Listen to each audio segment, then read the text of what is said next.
Devotion towards parents. Devotion towards parents, teachers and others. Parents are the first teachers for every child. Observing the parents, student will automatically learn the body language, communication skills, lifestyle, dedication and devotion towards the different activities and then lead an independent life. So the role of the parents plays an important role in development of a child. Parents should always share their hardship with their children and show them the difficulties to run a family. They should never hide their problems and satisfy their demands of the child. Only then the children will understand the pain of parents and respect with creative and good bondage. Will create with good bondage. So, ಇವಾಗ ಒಂದು VT ಇದೆ. VT ಆದ್ಮೇಲೆ ನಾನು ಮಾತಾಡ್ತೀನಿ. Sir VT.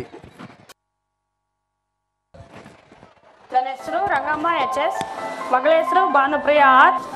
New Borden public ಸ್ಕೂಲಲ್ಲಿ ಓದ್ತಾ ಇದ್ದಾಳೆ. ಡಿಪಾರ್ಟ್ಮೆಂಟ್ಸಲ್ಲಿ ಕೆಲಸ ಮಾಡ್ತಾ ಇದ್ವಿ. ಬೆಳಗ್ಗೆ 9 ಗಂಟೆಯಿಂದ ಸಾಯಂಕಾಲ 6 ಗಂಟೆವರೆಗೂ ಡ್ಯೂಟಿ. ಭಾನುಪ್ರಿಯಾ, ನಾನು ಸಿಂಗಲ್ ಪೇರೆಂಟ್ ಆಗಿ ಕಷ್ಟಪಡ್ತಾ ಇದ್ದೀನಿ.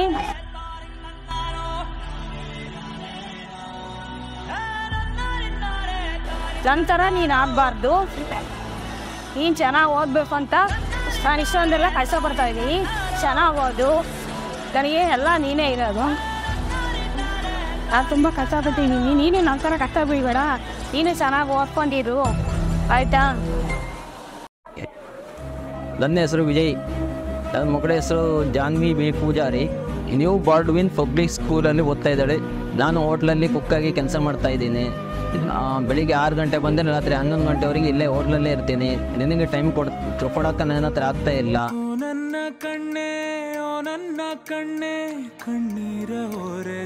ನೀನು ಚೆನ್ನಾಗಿ ಓದ್ಬಿಟ್ಟು ಒಂದು ಆಫೀಸರ್ ಮಾಡಬೇಕನ್ನೋದೇ ನನ್ನ ಆಸೆ.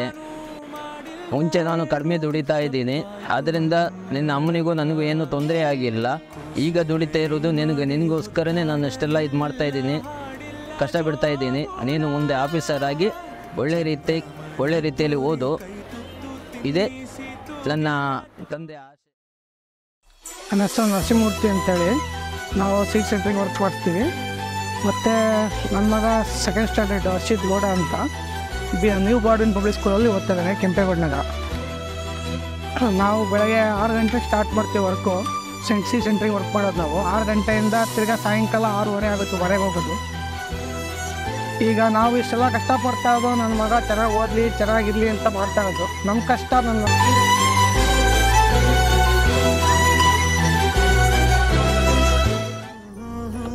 ಆದರೂ ಇವಾಗ ನಾವು ದುಡಿತಾ ಇರೋದು ನನ್ನ ಮಗ ಚೆನ್ನಾಗಿ ಓದಲಿ ಅಂತ. ಆದರೂ ಅವ್ರಿಗೆ ದುಡ್ಡಿನ ಬೆಲೆ ಈಗಲೂ ಗೊತ್ತಿಲ್ಲ ಅವ್ರಿಗೆ.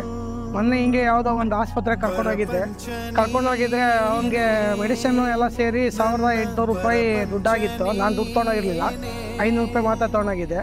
ಆಮೇಲೆ ಇನ್ನೇನು ಮಾಡೋದು ಅಂತ ಫೋನ್ಪೇ ಮಾಡಿದೆ. ಅವನಿಗೆ ಬೈದಾಗ, ನೋಡೋ ನೀನು ಐಸ್ ಕ್ರೀಮು ಅದೆಲ್ಲ ತಿಂತೀಯ, ಹಿಂಗೆಲ್ಲ ಮಾಡ್ಕೊತೆ, ಇಷ್ಟು ದುಡ್ಡು ಖರ್ಚಾಯ್ತು ಅಂದರೆ ಅವನು ಹೇಳ್ತಾನೆ, ಅಪ್ಪ ನೀನೇನು ದುಡ್ಡು ಕೈಯಿಂದ ಕೊಟ್ಟ, ಫೋನಲ್ಲಿ ಅಷ್ಟು ಫೋನ್ಪೇ ಮಾಡಿದ್ದು, ಬರೀ 10 ರೂಪಾಯಿ ಹಾಕಿದ್ರೆ ಕರೆನ್ಸಿ ಬರುತ್ತೆ ಅಂತ.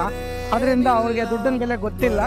ಆದರೆ ಏನು ಮಾಡ್ತಾರೆ, ನಮ್ಮ ಮಕ್ಕಳು ನಮ್ಮ ಥರ ಆಗೋದು ಬೇಡ ಅಂತ ಚೆನ್ನಾಗಿ ಓದಲಿ ಅಂತ ಅವನೇನೇ ಓದಲಿ ಅದಕ್ಕೆ ಕಷ್ಟಪಟ್ಟು ನಾನು ಓದಿಸ್ತೀನಿ ಅಂತ ಆಸೆಪಡ್ತೀನಿ. ನಾನು ನನ್ನ ಮಗನಿಗೆ ಹೇಳೋದು ಒಂದೇ, ಅವನಿಗೆ ಈ ಕಷ್ಟ ಬಿಡೋದು ಬೇಡ, ಚೆನ್ನಾಗಿ ಓದಿ ಅವನು ಒಂದು ಸ್ಥಾನಕ್ಕೆ ಬರಲಿ ಅನ್ನೋದೇ ನನ್ನ ಆಸೆ. ಅದಕ್ಕೆ ಎಷ್ಟೇ ಕಷ್ಟ ಆದೋ ಎಷ್ಟೇ ಖರ್ಚಾದೋ ಅದಕ್ಕೆ ನಾನು ಮಾಡ್ತೀನಿ, ನಾನು ದುಡಿತೀನಿ.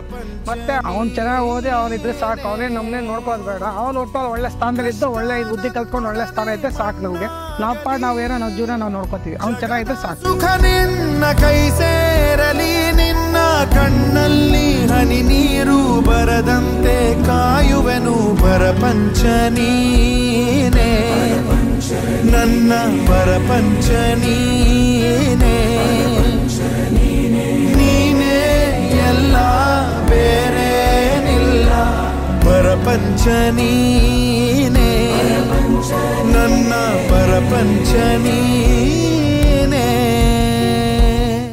ಆಮೇಲೆ ಇವಾಗ ಸ್ಕೂಲ್ ಕಡೆಯಿಂದ ನಾವು ಎಲ್ಲಿ ವರ್ಕ್ ಮಾಡ್ತಾ ಇದೀವೋ ಅದನ್ನು ಹುಡುಕೊಂಡು ಬಂದು ನಮ್ಗೆ ಗೊತ್ತಿಲ್ದಂಗೆ ವೀಡಿಯೋಗಳು ಮಾಡಿ ಆಮೇಲೆ ಬಂದು, ಸರ್ ನಾವು ಹಿಂಗೆ ಸ್ಕೂಲಿಂದ ಬಂದಿದ್ದೀವಿ, ನೀವು ಹಿಂಗೆ ಮಕ್ಳುಗಳಿಗೆ ಹೆಂಗೆ ಕಷ್ಟ ಸುಖ ಏನು ಅಂತ ತಿಳಿಸೋಕ್ಕೋಸ್ಕರ ನಾವು ಬಂದು ವೀಡಿಯೋ ಮಾಡ್ತಾ ಇದ್ದೀವಿ ಅಂತ ನಮ್ಮನ್ನ ಹುಡುಕೊಂಡು ಬಂದು ಅವ್ರು ಸ್ಕೂಲ್ ಕಡೆಯಿಂದ ಬಂದು ವೀಡಿಯೋ ಮಾಡಿ ಅದನ್ನು ಮಕ್ಕಳಿಗೆ ಚೆನ್ನಾಗಿ ಅವ್ರ ಬಗ್ಗೆ ಕಷ್ಟ ಸುಖದ ಬಗ್ಗೆ ಅರಿವಾಗಲಿ ಅಂತೇಳಿ ಮಕ್ಕಳಿಗೆ ತಿಳಿಸೋಕ್ಕೋಸ್ಕರ ನಮ್ಮನ್ನ ಹುಡುಕೊಂಡು ಮಾಡ್ತಾರೆ. ಅದು ಇನ್ನೂ ಇಂಪಾರ್ಟೆಂಟ್ ಆಗಿ ಒಳ್ಳೆ ಕೆಲಸ ಅಂತ ನಾವು ಅಂದ್ಕೊಂಡಿದ್ದೀನಿ. ಅದು ಒಳ್ಳೆಯದು, ಮಕ್ಳಿಗೆ ತಿಳಿಸೋದು. ನಾವಂತೂ ಕರ್ಕೊಬಂದು ಕೆಲಸ ಮಾಡ್ಸೋಕ್ಕಾಗಲ್ಲ, ಬಟ್ ನಾವು ಮಾಡೋದಾದ್ರು ತೋರಿಸಿ ಅವ್ರಿಗೆ ಹಿಂಗೆ ಕಷ್ಟಪಡ್ತಾರೆ ಅಂತೇಳಿ ಅದನ್ನು ಮಾಡೋದು ತುಂಬ ಒಳ್ಳೆಯದು. ಸೊ ಈ ವಿಡಿಯೋ ಏನಕ್ಕೆ ತೋರಿಸಿದ್ರಿ ಸರ್ ನಮಗೆ ಇದು ಬೇಡದಲ್ಲಿರೋ ವಿಷಯ ಮ್ಯಾಮ್, ಇದು ಬೇಕಾಗಿರೋ ವಿಷಯನೇ. ಇವಾಗ ನನ್ನ ತಗೊಂಡ್ರೆ ನಾನು ಇಷ್ಟೊಂದು ಸೀರಿಯಸ್ ಆಗಿ ನನ್ನ ಲೈಫ್ ಮೇಲೆ ನಾನು ಕಾನ್ಸಂಟ್ರೇಟ್ ಮಾಡಿದೆ, ನಾನು ನಮ್ಮ ಅಪ್ಪನ ಲೈಫ್ ನೋಡಾದ್ಮೇಲೆ. ಆ ಚಾನ್ಸ್ ಎಲ್ಲರಿಗೂ ಸಿಗಲ್ಲ. ನಾನು ನಮ್ಮ ಅಪ್ಪನ ಜೊತೆ 1 ಇಯರ್ ಫುಲ್ ಇದ್ದೆ. ನಂತರ ಎಲ್ಲರೂ ಬ್ರೇಕ್ ತಗೊಳಕ್ ಆಗಲ್ಲ.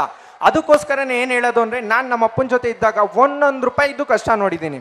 ಸೊ ಅವ್ರು ನಮಗೆ ಅದನ್ನ ಮನೇಲಿ ಇದ್ದಾಗ ತೋರಿಸ್ತಾ ಇರಲಿಲ್ಲ. ನಾನು ಅದು ಕೇಳಿದ್ನ ಅದು, ಇದು ಕೇಳಿದ್ನ ಇದು. ಅಪ್ಪ ನಾನು ಡ್ಯಾನ್ಸಿಗೆ ಸೇರ್ಕೊಂಡು, ನಮ್ಮ ಇಡೀ ಸ್ಕೂಲಲ್ಲಿ ಡ್ಯಾನ್ಸಿಗೆ ಫಸ್ಟ್ ಫೀಸ್ ಕಟ್ಟಿದ್ದೆ ನಾನು ಚೆನ್ನಾಗೇ ಮಾಡ್ತಾ ಇರಲಿಲ್ಲ. ಸೊ ಸರ್, ನಾವು ಇದನ್ನ ಏನಕ್ಕೆ ತೋರಿಸ್ತೀವಿ ಮಕ್ಳಿಗೆ ಅಂದರೆ, ಎಲ್ಲರಿಗೂ ನಂತರ ಚಾನ್ಸ್ ಸಿಗಲ್ಲ. ಏನೋ ಅವ್ರ ಅಪ್ಪ ಅಮ್ಮ ಕೆಲಸ ಮಾಡತ್ತೋ ಹೋಗಿ. ಆಮೇಲೆ ಸೈಕಾಲಜಿಲಿ ಪ್ರೂವ್ ಆಗಿದೆ, ಯಾವಾಗ ನಾವು ಏನಾದ್ರು ಒಂದು ನಮ್ಮಲ್ಲಿ ಸ್ಪಾರ್ಕ್ ಆಗೋ ಥರ ಏನಾದ್ರು ಒಂದು ಮೋಟಿವೇಶನಲ್ ವಿಡಿಯೋ ಯಾವಾಗ ನೋಡ್ತೀವೋ, ಮಕ್ಕಳು ಅವಾಗ ತುಂಬ ಸೀರಿಯಸ್ನೆಸ್ ತಗೊಂತಾರೆ ಲೈಫಲ್ಲಿ. ಸೊ ಅದಕ್ಕೋಸ್ಕರ ಅಷ್ಟೇ ಇದನ್ನ ಮಾಡೋದು. ಆಮೇಲೆ ಮಕ್ಕಳೇನು ಅನ್ಕೊಂತಾರೆ ಗೊತ್ತಾ, ನಾವು ಯಾವುದೇ ಕೆಲಸ ಮಾಡಲಿ, ನಮ್ಮಪ್ಪ ನನಗೆ ಹೇಳ್ಕೊಟ್ಟಿರೋದು ಒಂದೇ, ನೀನು ಯಾವುದೇ ಕೆಲಸ ಮಾಡೋ ಅವಮಾನ ಪಡಬೇಡ. ಕಳ್ತನ ಮಾಡೋದು, ಬೇರೆಯವ್ರಿಗೆ ಮೋಸ ಮಾಡೋದು ಬಿಟ್ಟು ನೀನು ಯಾವುದೇ ಕೆಲಸ ಮಾಡು, ವಾಶ್ರೂಮ್ ಕ್ಲೀನ್ ಮಾಡಿದ್ರು ಪ್ರೌಡಾಗಿ ಮಾಡು ಅಂತಲೇ ನನಗೆ ಹೇಳ್ಕೊಟ್ಟಿರೋದು. ಸೊ ನಾವೇನು ಮಾಡ್ತೀವಿ ಅಂದರೆ, ಮಕ್ಳಿಗೆ ಈ ವಿಡಿಯೋ ತೋರ್ಸೋಕೆ ಅವ್ರಿಗೆ ಸೀರಿಯಸ್ನೆಸ್ ಗೊತ್ತಾಗುತ್ತೆ. ಓ, ನಮ್ಮಪ್ಪ ಅಲ್ಲಿ ಅಷ್ಟು ಕಷ್ಟಪಡ್ತಿದ್ದಾರಪ್ಪ, ನಾನು ಇಲ್ಲಿ ಟೈಮ್ ವೇಸ್ಟ್ ಮಾಡಬಾರ್ದು. ಓದೋಣ, ನನ್ನ ಕೈಲಿ 95 ಆಗಿಲ್ಲ ಅಂದ್ರೂ ಪರವಾಗಿಲ್ಲ, 85 ಆಗುತ್ತಲ್ಲ. ಸೊ ಅದೊಂದೇ ಒಂದು ಕಾನ್ಸೆಪ್ಟ್ ಇಟ್ಕೊಂಡು ಮಾತ್ರ ಎಲ್ಲ ಇಲ್ಲಿ 3 ಜನ ಮಾತ್ರ ತೋರಿಸಿದ್ವಿ. ಎಲ್ಲ ಪೇರೆಂಟ್ಸ್ ಅವ್ರವ್ರ ಮಕ್ಕಳು ಓದಿಸೋಕೆ ತುಂಬಾ ಕಷ್ಟಪಟ್ಟಿರ್ತಾರೆ ಸರ್. ಇನ್ಫ್ಯಾಕ್ಟ್ ಮೈ ಫಾದರ್ ಕೂಡ. ಅದಕ್ಕೋಸ್ಕರ ಎಲ್ಲರದು ತೋರ್ಸೋಕ್ಕಾಗಲ್ಲ, ಇದು ಪ್ರೋಗ್ರಾಮಲ್ಲಿ ಲ್ಯಾಗ್ ಆಗುತ್ತೆ ಅಂದ್ಬಿಟ್ಟು ಎಲ್ಲ ಪೇರೆಂಟ್ಸು ಅಷ್ಟೇ ಕಷ್ಟಪಟ್ಟಿರ್ತಾರೆ ನಮ್ಮ ಮಕ್ಕಳಿಗೆ. ಸೊ ಆ ಥರ ತೋರಿಸಿದ್ವಿ ಸರ್. Next point.